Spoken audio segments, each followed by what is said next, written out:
Hey guys, it's your favorite host, Patience, and today we are going to be learning how to plot your novel in under 5 minutes. That's right, and after 5 minutes, you will be able to have a complete plot that you can smush into your novel. Please watch until the end of the video. Our channel has been struggling with watch hours lately, so if you got time, watch the end of the video. Thank you. Ready? So the very first question to ask yourself here is, what do you like to read? This can really help you narrow down what you want, and it'll also give you the added bonus of making sure you want to write. When you're reading something that you wouldn't read, you lose motivation extremely quickly. Obviously, I know that sounds so obvious, but you'd be surprised how not obvious that is. It doesn't have to be detailed, it doesn't have to be I like this specific thing when this specific thing happens. No, you could write down something as simple as I like to read a book where the romance is between the hero and the villains. What do you like to read?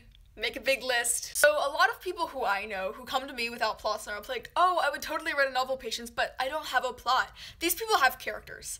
I find that there are usually two types of writers. There are the writers that are really good at making plots and coming up with plots wherever they see. There are the writers who are really good at coming up with these great developed characters but have no plot to put them in. There's also this elusive third category of writers who can do both, but I have yet to meet one of them in the wild, so This step 2 is basically just a take inventory of everything that you have. You got characters, great. You have a world, great. Okay, so you have characters and you have a vague idea of I like these things.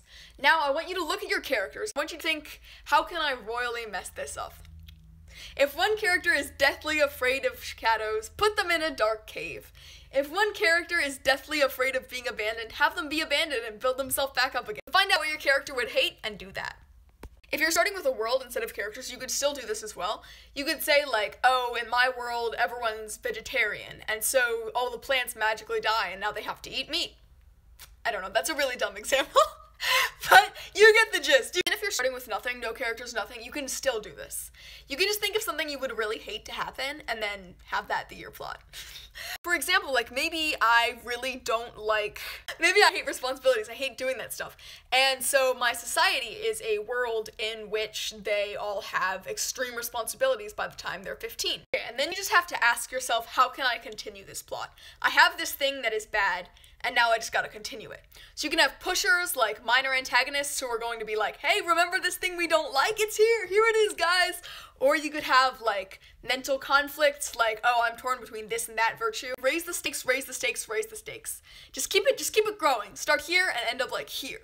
Just keep going, and then it just ends. Some people will give you this, 3-act plot structure, but, I really don't like that, because people get bored in the following action. It's just really hard to do right, if you ask me. The best way to do it is an EDM song, where it starts and it just keeps building, keeps building, keeps building, keeps building until it's done. And then people want more because it's still building. And then you get book 2 and you build, build, build, build, build, build, build. When it leaves off on not a cliffhanger, but oh, that was fresh and new and we're just building, we're getting higher, people will want to do it more often. That's why Baby Shark is so massively popular, because it was based on science. It ends, if you notice how it ends on a note extremely similar to how it goes into the verses. So people are tempted, especially children who don't understand this effect, are going to want to watch it more and more and more and over and over and over again, because it feels like it shouldn't be over, it just keeps building. But it does have to end somehow. So one thing I would recommend is keeping a vague idea of how everything is resolved before you start. This way you can kind of accidentally foreshadow and make sure everything's happening in a responsible way. It'll make your ending feel satisfying and much, much less forced, trust me. Summarize what we already have. You have what you think might be interesting. You have what you already had. And then you have stakes.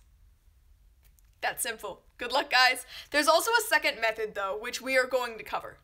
This one is a little less vague if you're looking for something that's more telling and specific, like an elevator pitch. So for this one, you're gonna get a little sheet of paper and a little pencil, just like this. And you're gonna choose a genre, like fantasy, and a type of plot you enjoy, like corrupt government, a type of character you like, a change, and a setting. Mermaids with a corrupt government, a snobby protagonist who learns to trust others, and it all takes place in Atlantis. Boom. And there you have it. Hopefully you have a plot by now, or at least a closer semblance than what you did.